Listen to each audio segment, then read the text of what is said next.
Did you think that you were above the challenge? Is that why you didn't entertain the offer? That it was sort of Do beneath I you? think? That it was sort of beneath you and your pedigree and your skills and your resume to fight this type of fight? Was that the thinking? Kind of, yes. Okay. Honestly, I have that kind of thought. Okay. Francis Ngannou thought he was too good, thought he was too big to compete in a boxing fight December 19th, live on Netflix, to replace Gervonta Tank Davis and fight Jake Paul, right? Not only did he belittle the thought of this actually happening, when everybody was talking about this, interviewers were asking him about this, he felt disrespected that he wasn't even being put in the same sentence with Jake Paul. And now we find out Jake Paul did send him an offer in what, in my opinion, must have been over $1 million. But Francis turns it down because he feels like he's too good.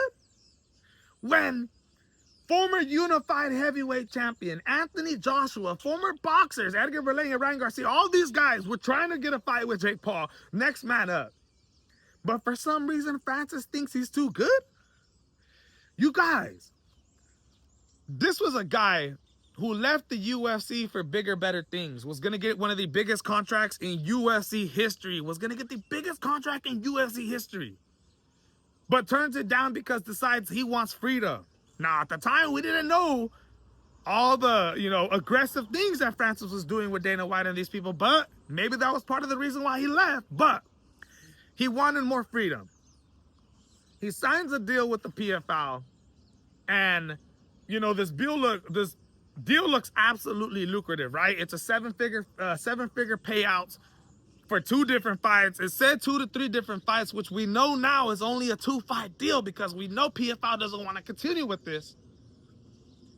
Becomes chairman of PFL Africa, gets put on the board of advisory for the global PFL, whatever they got going on, and also got equity in the business, and ends up, a couple months later, ends up on bad terms with PFL.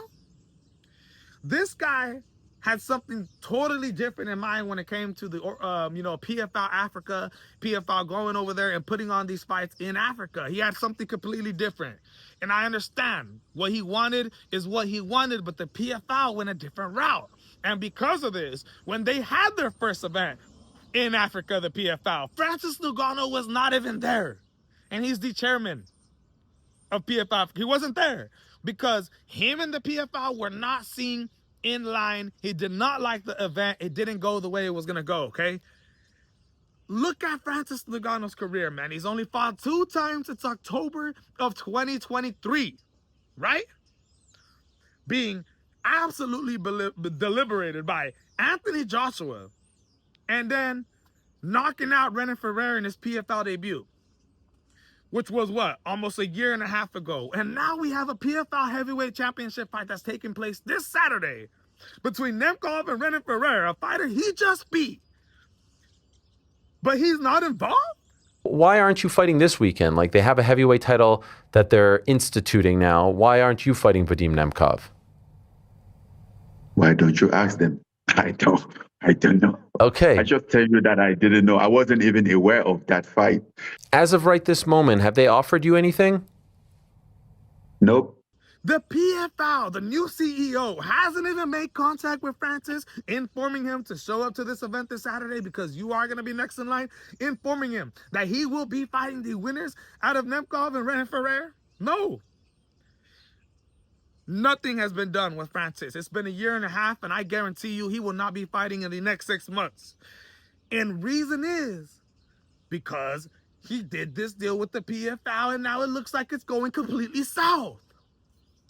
So you leave the UFC, you create a bad relationship with the organization that you're in. You turn down a fight with Jake Paul because you think you're too big. And during this interview with Ariel Helwani, just in case you guys missed it, we got a lot of questions answered. That's why we're making this video. Ariel Helwani asks him on the whole Dana White accusations going towards Francis, about him being, physically abused by him grabbing Dana White in Dana White's office And at times grabbing Hunter Campbell as Hunter Campbell's walking away. They're all talking, grabbing him by his collar. Hey, come over here. And getting into serious arguments with these dudes, right? Ariel asks him about this stuff. And he tells him straight up, did you put your hands on Dana White? And I'm telling you guys right now, my friends, you need to watch it for yourself. I'll play this clip for you right now. Can I ask you point blank, did you ever put your hands on him? On Dana White? Yeah.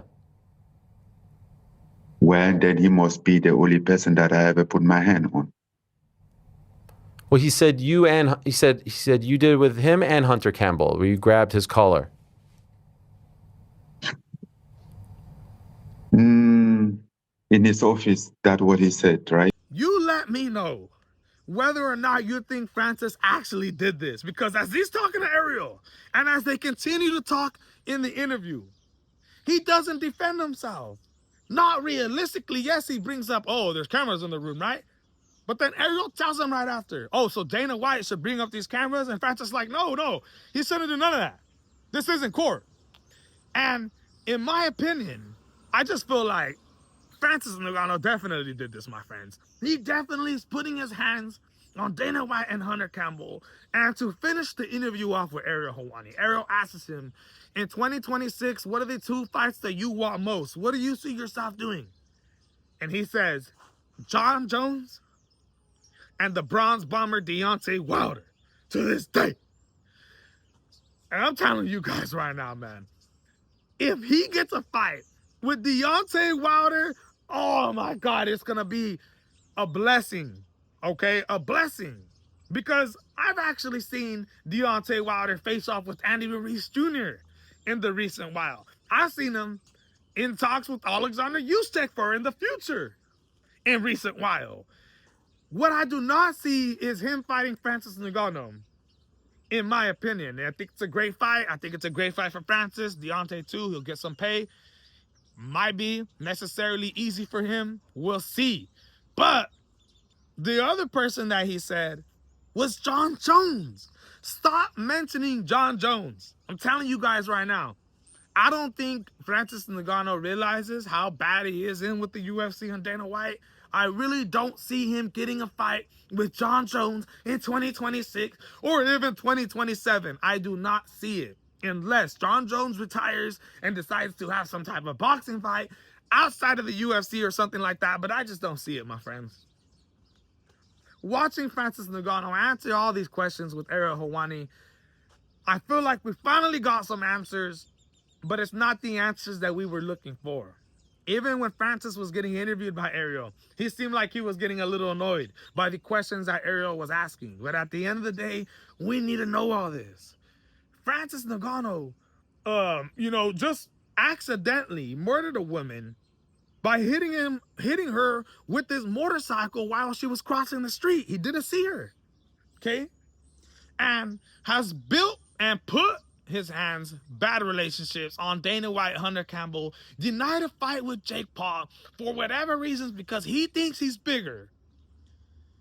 It just seems like the world is coming down on him, my friends. And I used to like Francis Ngannou, man. I hope, there's some type of thing that he can do to wiggle his way out of here, make amends with the PFL. They got a new CEO owner. Make amends with the UFC. Do whatever it takes.